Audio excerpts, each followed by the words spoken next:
दोस्तों, मेरा नाम मनोज यादव है और मैं महाराष्ट्र से हूं। वैसे मैं कोई ट्रक ड्राइवर तो नहीं हूं, लेकिन मैंने कुछ दिन ट्रक चलाने का काम किया था और उस दिन के बाद मैंने फिर दोबारा कभी ट्रक नहीं चलाया। ये उन दिनों की बात है जब मेरे पास कोई नौकरी नहीं थी और मेरे घर में पैसों की बहुत तंगी चल रही थी। इसी कारण मैंने एक ट्रांसपोर्ट कंपनी में कुछ दिन नौकरी की थी। अब मुझे पता नहीं कि वो कोई ट्रांसपोर्ट कंपनी थी या दूसरा कुछ, लेकिन वो लोग अपने ड्राइवर्स को बहुत सारे पैसे देते थे और फिर भी मैंने वो नौकरी छोड़ दी थी। इसका कारण था उस कंपनी की वो सारी खौफनाक शर्तें जो कि बहुत ही अजीब और डरावनी थी। तो मैं आपको वही किस्सा सुनाने जा रहा हूं। जब मैं नौकरी ढूंढ रहा तो मैं कोई ढंग का काम तलाश कर रहा था, तब मेरी पहचान एक आदमी से हुई थी। वो भी मेरी तरह उन दिनों काम ढूंढ रहा था। उसने मुझे कहा कि एक काम है, लेकिन उस काम को करने से पहले हमें उस कंपनी की शर्तों को मानना पड़ेगा, तभी वो हमें काम पर रखते हैं। मैंने उससे पूछा भी कि ऐसी क्या शर्त है, तो उसे भी उनकी शर्तों के बारे में ठीक से कुछ पता नहीं था। उसने बस मुझे इतना कहा कि अगर तुम्हें बहुत जल्द बहुत सारे पैसे कमाने हैं तो मेरे साथ चलो। मैंने काफी सुना है उस कंपनी के बारे में और बहुत ही कम लोग उसके बारे में जानते हैं। मैं पिछले 1.5 महीने से काम ढूंढ रहा था, इसलिए उस आदमी की बात सुनकर मुझे भी ये लगा कि शायद यही मौका है, शायद किस्मत मुझे कुछ देना चाहती है। जैसा कि हम सभी को पता है कि हर कंपनी के अपने कुछ राज होते हैं जो कि कुछ खास लोगों को ही पता होते हैं, और इसलिए कंपनी ऐसे लोगों को बहुत सारे पैसे भी देती है ताकि वो कंपनी से बाहर ना जाए और वो अपने लोगों तक ही रहे। और यही सोचकर एक दिन मैं उस आदमी के साथ चला गया। अब वो आदमी जो था वो मेरा इतना अच्छा दोस्त तो नहीं था, बस काम के जरिए हमारी अच्छी जान पहचान हो गई थी। वो एक बड़े से गोडाउन में एक कोने में छोटा सा ऑफिस था जिसका नाम भी ठीक से पढ़ा नहीं जा रहा था, बस आगे ट्रांसपोर्ट ऐसे कुछ शब्द दिखाई पड़ रहे थे। जब हम दोनों वहां गए तो वहां का जो मालिक था उसने हम दोनों को अंदर बुलाया और हमसे कुछ सवाल पूछे। और वो सवाल क्या थे पता है? पहला सवाल जो उस आदमी ने हमसे पूछा था वो था, क्या तुम्हें अंधेरे से डर लगता है? क्या तुम भूत प्रेतों को मानते हो? और क्या तुमने कभी कोई भूत या कुछ डरावनी चीजें देखी हैं? अब मेरे लिए ये सच में अजीब सवाल थे, क्योंकि जिस काम के लिए मैं वहां गया था उन्हें मुझे उनके बारे में पूछना चाहिए था, जैसे कि मुझे ट्रक चलाना आता है या नहीं, मेरा ड्राइविंग का एक्सपीरियंस कितना है, या फिर मेरे पास लाइसेंस है या नहीं। लेकिन ये सारे सवाल उन्होंने मुझसे पूछे ही नहीं, और मेरे साथ जो आदमी आया था उसके शुरुआती सभी सवालों का जवाब ना ही था। मतलब मुझे अंधेरे से डर नहीं लगता, भूत प्रेतों में मेरा विश्वास नहीं है, और अभी तक मैंने ऐसा कुछ भी एक्सपीरियंस नहीं किया है। लेकिन मैं जवाब देने के बजाय बस यही सोच रहा था कि ये कैसे सवाल है। तो वहां का जो मालिक था उसने ऐसे ही कुछ उल्टे सीधे सवालों के बाद सबसे आखिर में मुझे कहा कि मुझे नहीं लगता कि तुम यहां काम कर पाओगे। अब मेरे साथ जो आदमी था वो जोर देकर कह रहा था कि ये मेरा दोस्त है, ये काम कर लेगा, इसे पैसों की बहुत जरूरत है। पर फिर भी वो मुझे काम देने के लिए तैयार नहीं था। उसके बार बार कहने पर आखिरकार उन्होंने मुझे बोला कि हमारे यहां वैकेंसी निकलती रहती है, तो तुम हफ्ते 2 हफ्ते बाद आना। और इतना बोलकर उन्होंने मुझे वहां से जाने के लिए कहा। मेरे साथ जो आदमी था वो भी मेरे ही साथ निकल रहा था, लेकिन उन्होंने उस आदमी को वहीं रुकने को कहा। अब केबिन से बाहर जाने के बाद मैं वहां नहीं रुका और वहां से सीधे घर चला गया। उसके कुछ एक हफ्ते बाद एक दिन मुझे वो आदमी रास्ते में फिर मिला। मुझे देखकर वो एकदम से खुश हो गया और मुझे कहने लगा, अरे तुम कहां चले गए थे उस दिन? अच्छा, एक काम करो, कल ही जाकर मालिक से मिलो, डे शिफ्ट में वैकेंसी है। लेकिन मेरा सारा ध्यान उन सभी शर्तों के बारे में जानने का था, तो मैंने उससे पूछा, तुम्हारा काम कैसे चल रहा है? तो उसने बताया कि आज सुबह ही वापस आया हूं, नाइट शिफ्ट होती है लेकिन पैसे बहुत मिलते हैं, और डे शिफ्ट में तो 1 महीने बाद पगार मिलती है, लेकिन नाइट शिफ्ट में ट्रिप से वापस आए कि पैसे हाथ में। डे शिफ्ट वालों की महीने की जितनी पगार है उतने तो मैंने इन 2-4 दिनों में ही कमाए हैं। तो अब तुम ही सोचो क्या करना है। उसकी बातें सुनकर मुझे भी थोड़ा लालच आ गया, लेकिन तभी अचानक से मेरे मन में पता नहीं क्या आया कि मैंने उससे उन शर्तों के बारे में पूछ लिया। लेकिन उसने मुस्कुराकर जवाब में कहा, वो मैं नहीं बता सकता, बताने को मना है। कहीं मालिक को पता चला तो मेरी नौकरी चली जाएगी। लेकिन तुम खुद मुझे देख रहे हो। देखो, यही मौका है, किसी और को काम मिल गया तो ये भी काम हाथ से चला जाएगा। और फिर ऐसे ही यहां वहां की बातें कर वो वहां से चला गया। लेकिन कंपनी की शर्तों के बारे में उसने मुझे एक शब्द भी नहीं बताया। मैं अगले दिन अकेले ही उस गोडाउन और फिर उस ऑफिस को ढूंढते हुए वहां चला गया।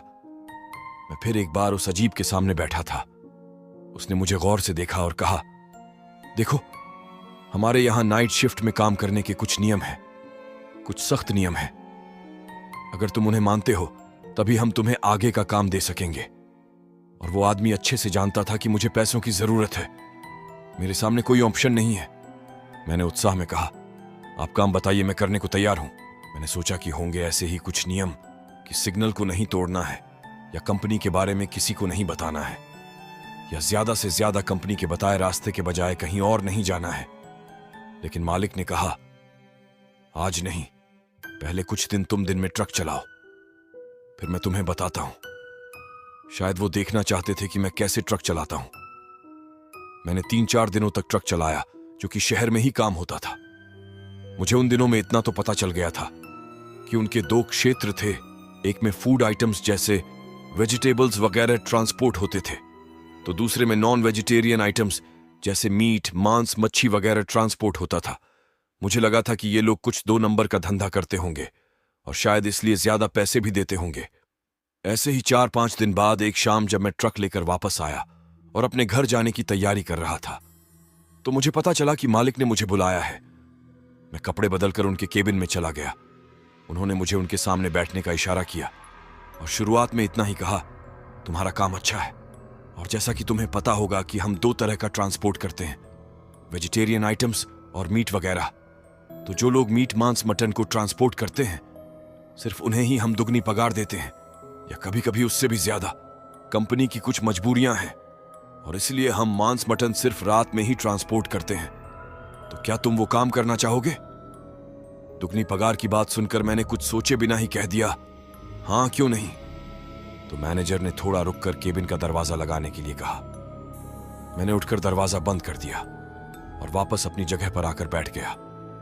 तभी वो आदमी, वो मालिक, अपनी जगह से उठकर खड़ा हो गया, जब तक कि हेडलाइट झपकना बंद नहीं हो जाती।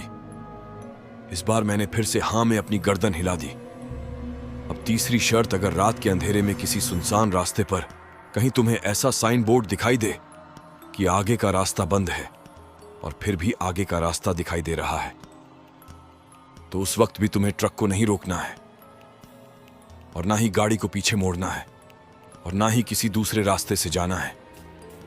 तुम्हें गाड़ी को उसी रास्ते पर चलाते रहना है। चौथी शर्त, अगर तुम्हें रास्ते में कोई आदमी सुनसान जगह पर अंधेरे में चलता दिखाई देता है और अगर वो सीधे चले जा रहा है तो उसकी तरफ ध्यान नहीं देना है और ना ही उसे मुड़कर देखना है। अगर तुम्हें दिखाई दे कि वो रुक गया है और रुककर तुम्हें देख रहा है, तब गाड़ी चुपचाप उसके पास रोक देना और उसे गाड़ी के अंदर बिठा लेना, लेकिन उससे कोई बात नहीं करना और ना ही कोई सवाल पूछना। फिर वो जब कहे जहां गाड़ी रोकने के लिए इशारा करे, गाड़ी को उसी जगह पर रोक देना, भले ही वो कोई सुनसान जगह ही क्यों ना हो। तुम्हें उससे कोई लेना देना नहीं है कि वो कहां उतर रहा है। उसके उतरने के बाद तुम वापस गाड़ी को आगे लेकर जाओगे, लेकिन गलती से भी उसे मिरर में देखने की कोशिश नहीं करोगे। समझे वो कहां जा रहा है, क्या कर रहा है, इससे तुम्हें कोई लेना देना नहीं है।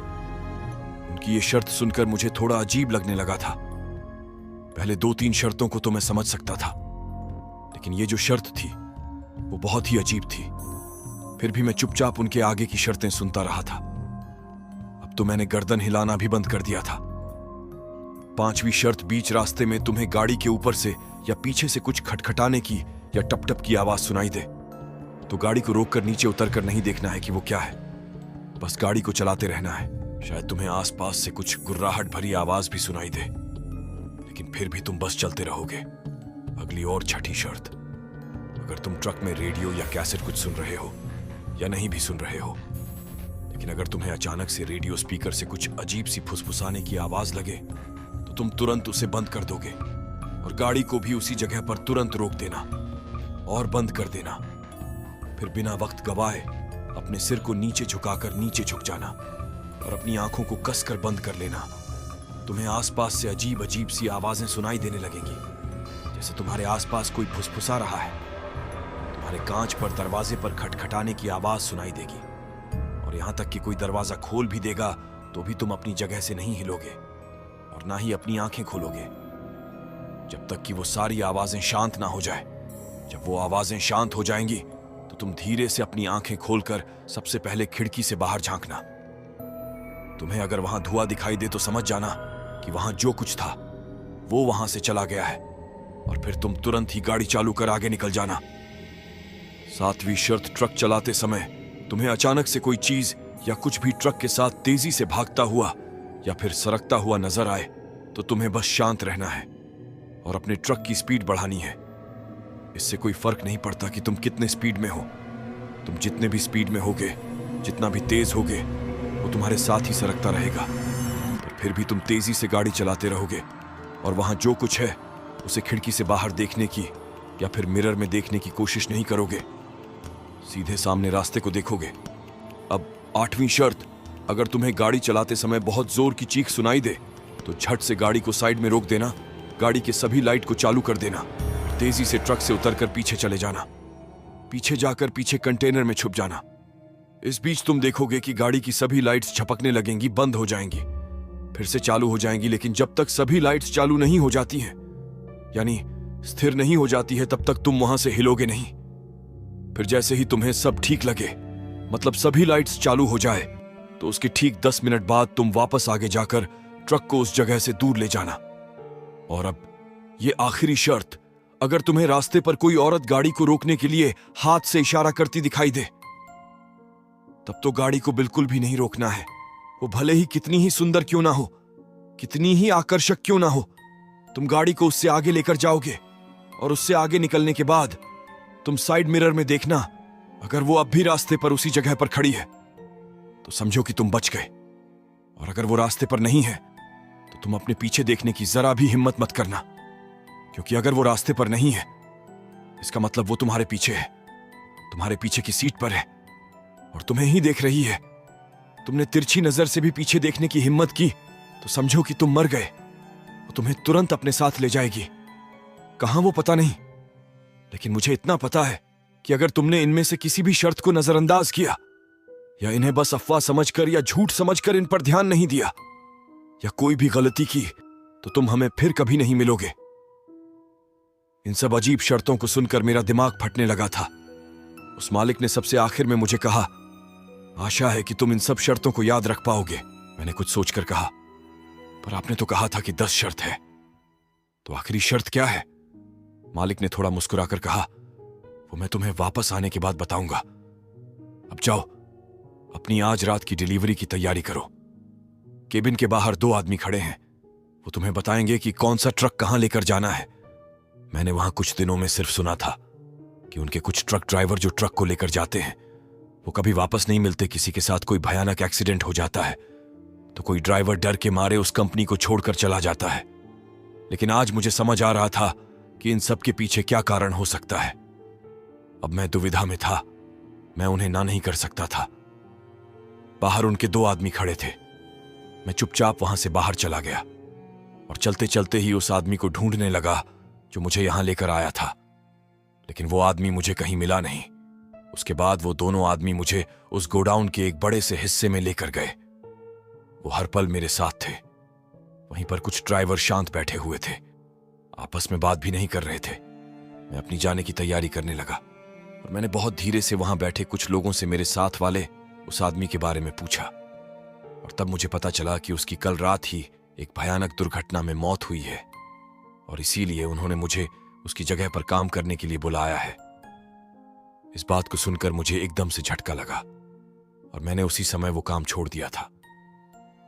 मैं आपको बता नहीं सकता कि मैं किस तरह से वहां से भागा हूं। जैसे ही मुझे मौका मिला मैं पागलों की तरह बस दौड़े जा रहा था। उन लोगों ने मुझे पकड़ने की, रोकने की बहुत कोशिश की, पर मैं नहीं रुका और रात भर एक गटर में छुपा रहा। मुझे इस बात का डर था कि कहीं वो लोग मुझे पकड़कर मार ना दे। सुबह होते ही मैं सीधे अपने गांव चला गया और फिर मैं वहां वापस कभी नहीं गया। मुझे सच में ना उस कंपनी के बारे में कुछ पता था और ना ही उनके उस काम के बारे में, पर वहां कुछ तो अजीब था। मुझे इतना तो यकीन था कि वो सिर्फ ऐसे लोगों को काम देते थे जिनके घर वाले या जिनके पहचान का वहां कोई नहीं है। वो उनके बारे में जानकारी निकालते थे, और जब उन्हें यकीन हो जाता कि इन्हें देखने वाला या इन्हें बचाने वाला यहां कोई नहीं है, तभी वो लोगों को काम पर रखते थे, पैसों का लालच देते थे, और पता नहीं उन लोगों से वो कौन सा भयानक काम कराते थे। मेरा नसीब अच्छा था जो मैं बच गया था। मेरे उस साथ वाले आदमी की मौत के बारे में सुनकर मुझे अब ये लगने लगा था कि उनकी आखिरी